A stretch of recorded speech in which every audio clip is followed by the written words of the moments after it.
నెల్లూరు మునిగిపోతుందని ఈ సంవత్సరం 2024 నెల్లూరు మునుగుతుందా? ఖచ్చితంగా మునుగుతుంది. బ్రహ్మంగారి కాలజ్ఞానంలో రాసింది ఏది తప్పు కాలం. కృతజ్ఞ సంవత్సరం ఇదే. దీంట్లోనే ఇప్పుడు విజయవాడ మునిగినట్టే దీనికంటే ఒక 3 4 మునుగుతుంది. అది 5 అడుగులు కానీ 3 అంటే 10 అడుగులో లేదు. స్వామివారు నెల్లూరు అనలా, నెల్లూరు సీమ అన్నారు. నెల్లూరు సీమ అంటే బ్రహ్మంగారు కాలజ్ఞానం రాసే నాటికి నెల్లూరు సీమ ఎంతో ఇప్పుడు జిల్లాలు మార్చారు. ఒక ప్రకాశం జిల్లా ఇంత ఏరియా అని, రాయలసీమ ఇంత ఏరియా అని చెప్పని, బాపట్ల జిల్లా ఎంత అన్నారు. స్వామివారు నెల్లూరు సీమ అన్నారు. అంటే నెల్లూరు ఒక్కటే కాదు, నెల్లూరు సీమ ఎంతగా విస్తరించిందో అంతా నీట మునుగుతుంది. ఎంత దూరం వెళ్తుందో నాకు ఖచ్చితంగా తెలియదు. అలాగే నెల్లూరు 2015లో హెచ్చరిక వచ్చింది. అప్పుడు నెల్లూరు చాలా ఏరియాలో మునిగింది. అప్పుడు మీ ఆ రాజకీయ నాయకులు కూడా ఇట్లా జరుగుతుందండి అని చెప్పనంటే ఒక పట్టించుకున్న వాళ్ళు అక్కడ వినరు, కనీసం విన్నారు. వచ్చిన తర్వాత స్వామి ఏం చేయమంటారు, పులిహోర పొట్లాలు పంచండి అన్న. ఇప్పుడే మనము అందిన వార్త 2024 కోద్రనామ సంవత్సరము క్రోధినామ సంవత్సరం నెల్లూరు మునుగుతుందని జగద్గురు శ్రీ మధురాడ్ పోతులూరు వీరబ్రహ్మేంద్ర స్వామి వారు కాలజ్ఞానంలో పొందుపరుచున్నారని, తేదీతో సహా మొత్తం కూడా క్లుప్తంగా మన బ్రహ్మశ్రీ పావులూరి శ్రీనివాసాచార్య గారు క్లుప్తంగా చెప్పున్నారు. ఈరోజు ఇంకా ముందు జరగబోయే విషయాలు కూడా మనం కొన్ని విషయాలు తెలుసుకుందాం. 2036 నుంచి 2058 వరకు ఈ మధ్యలో ఏం జరగబోతుంది? మీరు 2058కి శ్రీ వీరబ్రహ్మేంద్ర స్వామి వారు వీరభోగ వసంతుడు అవతరించి లక్షల గుర్రాలతో ధర్మ యుద్ధము చేశాను, దుష్ట శిక్షణ శిష్టరక్షణ గావించానని మీ వెబ్సైట్లో పొందుపరుచున్నాను. ఒకటి, యాగంటి నుంచి లక్షలాది గుర్రాలు స్వామివారి కోసం వస్తాయి అన్నారు. స్వామివారి కోసం అన్ని లక్షల గుర్రాలు ఎందుకు? లాజిక్గా ఆలోచిస్తే 2035లో స్వామివారు విశ్వరూపం చూపించిన తర్వాత 2036కి మహామత సంగ్రామంలో పాల్గొంటారు ఆయన. ఈ మహామత సంగ్రామంలో చవటలుగా ఉన్న హిందువులు, సూడో సెక్యులర్స్ మూలంగా నిర్వీర్యం అయిపోయిన వాళ్ళు, ఈ దిక్కుమాలిన గవర్నమెంట్లు రాసిన వక్రీకరించబడిన చరిత్ర మూలంగా నిర్లిప్తంగా, నిస్తేజంగా, నిర్వ్యాపారంగా మిగిలిపోయిన హిందువుల్ని బహుశా ఎవడు కాపాడలేడు.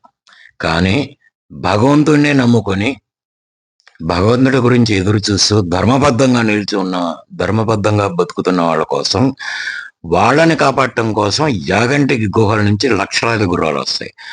ఆ లక్షలాది గుర్రాలు స్వామివారి సైన్యం కోసం వస్తాయి.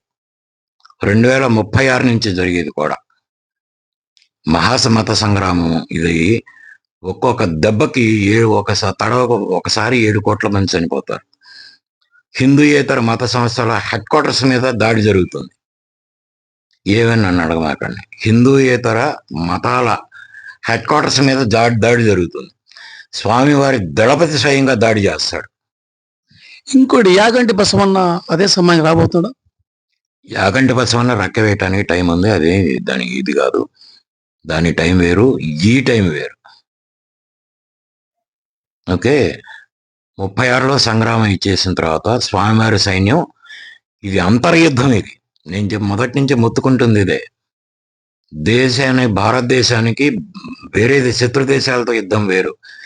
దానికంటే ముందు దేశంలో ఉన్న దేశద్రోహుల్ని, జాతి ద్రోహుల్ని, మానవ జాతి ద్రోహుల్ని తుదముట్టించి ఈ దేశాన్ని సుభిక్షం చేయాల్సిన బాధ్యత కోసమే శ్రీ శ్రీ శ్రీ శ్రీ శ్రీ వీరభోగ వసంతరావు గారు పుట్టారు. ఆయన ధర్మ సంస్థాపన చేస్తారు. సంభవామి యుగే అని నిరూపించుకుంటారు. ఎట్టి పరిస్థితుల్లో అనివార్యంగా ఈ యుద్ధం జరుగుతుంది. ఇకపోతే 2046 తర్వాత 3వ ప్రపంచ యుద్ధం జరుగుతుంది.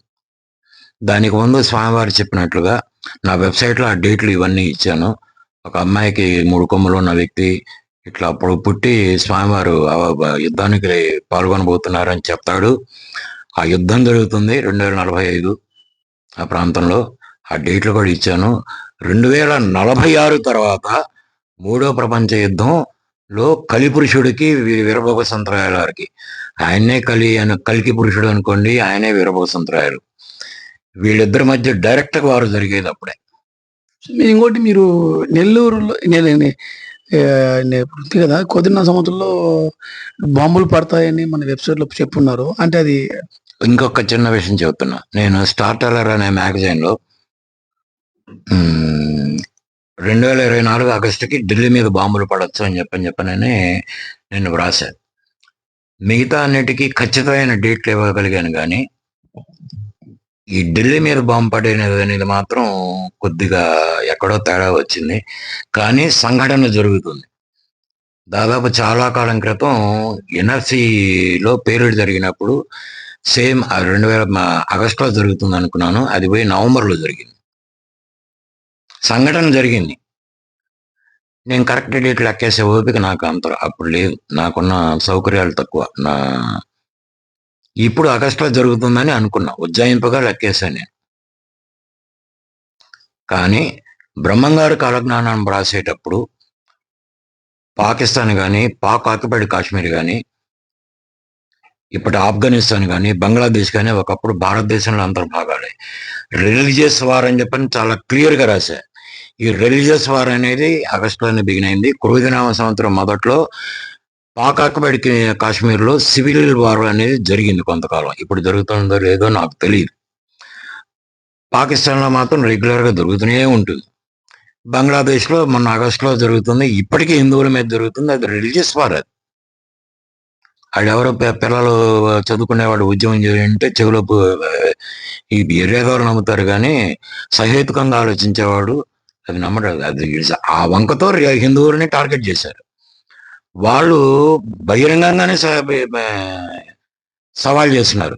ఇది వెస్ట్ బెంగాల్లోను, కేరళలోను, మిగతా చోట్ల కూడా జరుగుతామని చెప్పని అన్నారు. నరేంద్ర మోడీ గనక ఒకవేళ ఈ టెర్రరిస్టులను గనక అడ్డుకోకపోయినట్టయితే ఆగస్టు 13 ఆ ప్రాంతంలోనే ఢిల్లీ మొత్తం బాంబులు పడి ఉండేవి. టెర్రరిస్టులను అరెస్ట్ చేశారు. రెండోది, వెస్ట్ బెంగాల్ చీఫ్ మినిస్టరు మా వెస్ట్ బెంగాల్ జోలికి వస్తే మీ బీజేపీ పాలిత రాష్ట్రాలన్నీ కూడా అగ్నిగుండం అవుతాయని చెప్పనని హెచ్చరిక ఇచ్చింది. ఇట్లాంటి ఉత్పాతాలను అడ్డుకోగలిగింది శ్రీ శ్రీ శ్రీ శ్రీ శ్రీ వీరభోగసంతరాయల వారు దళపతి కనుక ఆయన నిర్లిప్తంగా ఉంటే ఇవన్నీ జరిగిపోతాయి. అది కూడా 2036 దాకానే. కాలజ్ఞానంలోనే ఇప్పుడు ఉన్న సంఘటనలో కొద్దిగా అమెండ్మెంట్ చేయాలన్నా, పోస్ట్ పోన్ చేయాలని చెప్పన్నా ఆయన వల్ల సాధ్యం అవుతుంది, లేదా మా గురుదేవుల వల్ల అవుతుంది, లేదా వీరభోగసంతరాయల వారు వచ్చింది మౌనంగా చూస్తుండే. 2036 నుంచి మాత్రం ఇక ఎటువంటి సవరణలు లేకుండా అందరినీ ఎటు తేల్చేవాడు అటా ఇటా అనేది. ఇప్పుడు నెల్లూరు పరిస్థితి ఏం స్వామి? నెల్లూరు అనేది నాకు తెలిసి మునుగుతుందని అనుకుంటున్నా. ఇప్పుడు విజయవాడకి నీళ్ళు వస్తే ఏం చేశారు? ఏం చేయగలిగారు?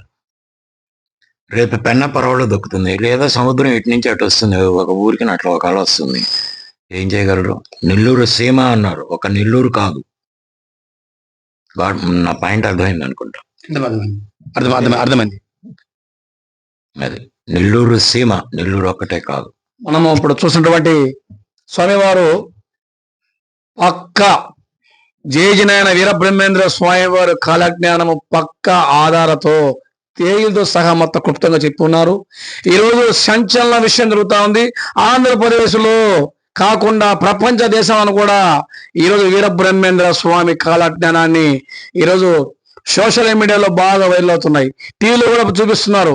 ఈరోజు బ్రహ్మశ్రీ పావులూరు శ్రీనివాస ఆచార్యులు గారు వెబ్సైట్ కాపీ చేస్తూ ఈ వెబ్సైట్ ని ఈ మధ్య కాలంలో ఇంకొక విషయం మర్చిపోయాను. మీ వెబ్సైట్ ఎందుకు కాపీ చేస్తున్నారు? మీరు చెప్పినట్టు కదా ఇప్పుడు అన్ని జరుగుతున్నది.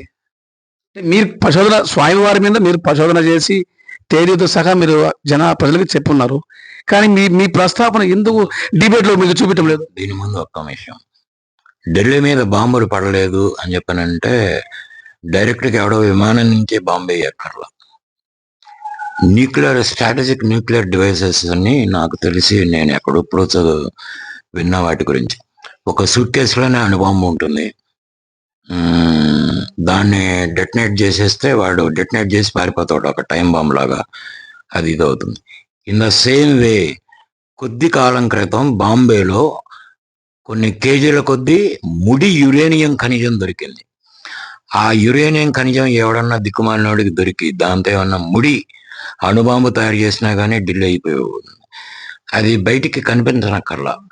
కొద్ది రోజుల క్రితం కాలిఫోర్నియమో ఏదో ఉంది దాని పేరు, అది కూడా హైలీ రేడియో యాక్టివ్, అది కూడా అణుబాంబుల్లోనే వాడతారు అనుకుంటా. అది కూడా దొరికింది. దాదాపు 17 గ్రాములే దొరికింది. ఆ 17 గ్రాములు దాదాపు 850 కోట్లు ఎస్టిమేషన్ చేశారు. దాంతో ఎవడన్నా ముడి బాంబులు తయారు చేసి ఇంకేదన్నా చేస్తే ఢిల్లీ మొత్తం లేదా అది అది అది ఎఫెక్ట్ అవటం మొదలు పెట్టిందంటే ఆ చుట్టుపక్కల వాళ్ళకి పైనుంచి వచ్చే అణుబాంబు పడక్కర్లా. ఈ అణుబాంబు పేలిన దానికి ఇప్పుడు మిలిటరీ గ్రెనేడ్కి నాటు బాంబుకు తేడా ఉంది. నాటు బాంబు పేలినట్టు చేస్తే నాటు బాంబు చేసినంత హాని సైలెంట్గా చేస్తుందనే నా ఉద్దేశం. సార్ మరి మీ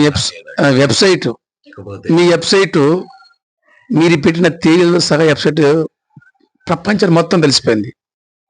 ఈరోజు మీడియాలో కూడా స్వామివారి గురించి ఈ విధంగా చెప్పి ఈరోజు సోషల్ మీడియా యూట్యూబ్లలో వెబ్సైట్లో మొత్తం మీరు కాపీ చేస్తున్నారు. దీనిపై మీ అభిప్రాయం? ఇది ఒక కాలజ్ఞానంలో నేనే గౌరవభావ సంతరాయాన్ని, నేనే కలికిని అని చెప్పి అనుకొని చెప్పుకునేవాళ్ళు చాలా మంది వచ్చారు. అట్లనే కాపీ వీరభావ సంతరాయాలు వచ్చినప్పుడు నా వెబ్సైట్ని కాపీ కొట్టడం అనేది పెద్ద విచిత్రం కాదు. ఒకటి. రెండోది, కొన్ని నేనే నా శిష్యులు కానీ నేను కానీ చూసినవి చాలా ఉన్నాయి వెబ్సైట్లు. ఒకడైతే ఐకాన్ ఫ్యాక్ట్స్ అనే వాడు యూట్యూబ్ ఛానల్, వాడు మక్కి నా పుస్తకాన్ని కాపీ కొట్టాడు. నాకు భగవంతుడు ఎదురుగా ఉన్నాడు, వీరభద్రంతరాయలు గారు ఎదురుగా ఉన్నారు. వాళ్ళు ఉండగా ఈ కోర్టులు లేదంటే నేను లా అండ్ ఆర్డర్ని చేతిలోకి తీసుకొని ఏదో చేయాలనుకోవటం నాకు అంత నచ్చలేదు. అందుకని స్వామివారికి వదిలేసి కబ్జా అంటే ఏందో, దోపిడీ అంటే ఏందో, దొంగతనం అంటే ఏందో, అది ఎట్లుంటుందో దానికి శిక్ష ఎట్లా వేస్తారో ఆయనకి వదిలేస్తారు. వీరభద్రంతరాయల వరకు వదిలేస్తారు. నాకు తెలిసి డెఫినెట్గా వేస్తారు. లేదు నాకే వదిలేస్తే చాలా చిత్రమైన శిక్ష వేస్తారు. ఈ యాప చెట్టుకి పాలు కాడుతూ ఉండే గత నెల రోజుల నుంచి ఎటు చూసినా కూడా కాకులు కూడా, చిత్తూరు జిల్లాలో కూడా కాకులు కూడా మాంతంగా అరుస్తున్నాయి. గత 2 వారాల నుంచి కూడా కుక్కలు, శునకాలు కూడా రోడ్ల మీదకి వచ్చి అడుస్తున్నాయి. దేనికి సంకేతం?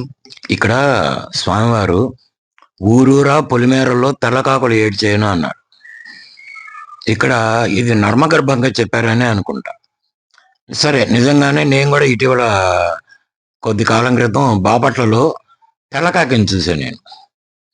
నేను శ్రీశైలం కూడా వెళ్ళినప్పుడు కూడా నా దగ్గర నేను పిన్ని తిరుమండారాలు వాటికి ఇటుకి వేస్తున్నప్పుడు తెల్లకాకులు వచ్చి తింటాం చూశాను నేను. వాటి జోలికి పోదలుచుకోలేదు, ఎందుకంటే కాలజ్ఞానంతో ముడిపోయి ఉన్నాయి. కానీ పట్టుకున్నా నేను.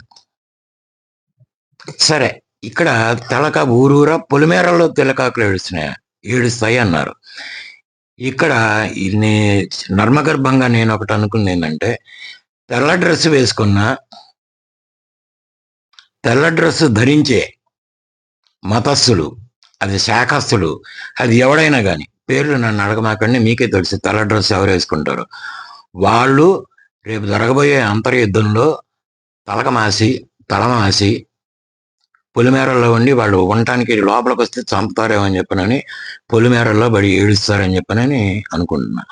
ఊరూరా తెల్లకాకులు పొలిమేరల్లో బడి ఏడ్చేయనని చెప్పనంటే మీరు జాగ్రత్తగా ఆలోచిస్తే అర్థమవుతుంది. తెల్ల డ్రెస్ వేసుకుంటారు వాళ్ళు. తెల్లకాకులు, నిజమైన తెల్లకాకులు వేరు, వీళ్ళు కూడా తెల్లకాకులే అని చెప్పనని నేను అనుకుంటాను. హంస అంటే ఒక యోగి, లేదంటే ఒక ఆత్మ సాక్షాత్కారం పొందినవాడు, పరమహంస, ఇట్లా ఉంటుంది. అలానే తెల్లకాకులు అంటే ఒక మతస్థులు అనుకుంటున్నాను నేను, లేదా ఒక శాఖ లేక ఒక ధర్మాన్ని పాటిస్తూ, లేదంటే వాళ్ళ అభిమతం కరెక్ట్ అనుకునేవాళ్ళు, వాళ్ళు చావు దెబ్బలు తిని పొలిమేరలో చేరి మా పరిస్థితి ఏందిరా భగవంతుడా అని చెప్పి అనుకొని ఏడుస్తారు. ఈ రూపంలో వీలే ఎడారి మతస్థులు అర్థం. అది నువ్వే ఆలోచించుకో. ఎందుకంటే అది ఈరోజు మనం తెల్ల డ్రెస్ చేసుకుంటే ఏ శాఖ అయినా సరే, ఇప్పుడు చాలా ఇంకా ముందు జైన్ కలెక్ట్ అన్న విషయాలను తెలుసుకుందాం. 2, 3 3 భాగాలుగా విభజించడం జరిగింది. ఈ 3 భాగాలు కూడా వీరబ్రహ్మేంద్ర స్వామి వారు భూత భవిష్యత్తు వర్తమాన కాలజ్ఞానం తేదీతో సహా మొత్తంగా చెప్పున్నారు. ఈ 3 భాగాలు కూడా మన యూట్యూబ్ ఛానల్లో అందరి గ్రూపుల్లో కూడా అందరికి కూడా షేర్ చేయండి. పావులూరి శ్రీనివాసాచారి గారు బ్రహ్మశ్రీ అయినటువంటి వీరబ్రహ్మేంద్ర స్వామి వారి ఉపాసకులు. మీకు కిందన యూట్యూబ్లో ఆయన ఫోన్ నెంబర్ కూడా పెట్టడం జరుగుతుంది. ఏ నిమిషానికి ఏం జరుగుతుందో తెలుసుకోండి. ప్రతి క్షణము, ప్రతి సెకండు, ప్రతి నిమిషము, ప్రతిరోజు కూడా చాలా అడుగడుగున మనకు గండాలు ఉండబోతున్నాయి. జగద్గురు శ్రీ మధ్యవాడపోతు వీరబ్రహ్మేంద్ర స్వామి వారి భూత భవిష్యత్తు బోధించినటువంటి కాలజ్ఞానం పైన పరిశోధన చేసి తేదీతో సహా మొత్తం కూడా అందించి సమాజానికి ఇట్లు బ్రహ్మశ్రీ పావులూరి శ్రీనివాసాచార్యతో ఇట్లు కుంకు బాలాజీ ఛానల్ సబ్స్క్రైబ్ చేసుకోండి. అందరికీ షేర్ చేయండి. ఓం నమో విశ్వకర్మ భగవాన్ నమః. ఓం నమో వీరబ్రహ్మణే నమః.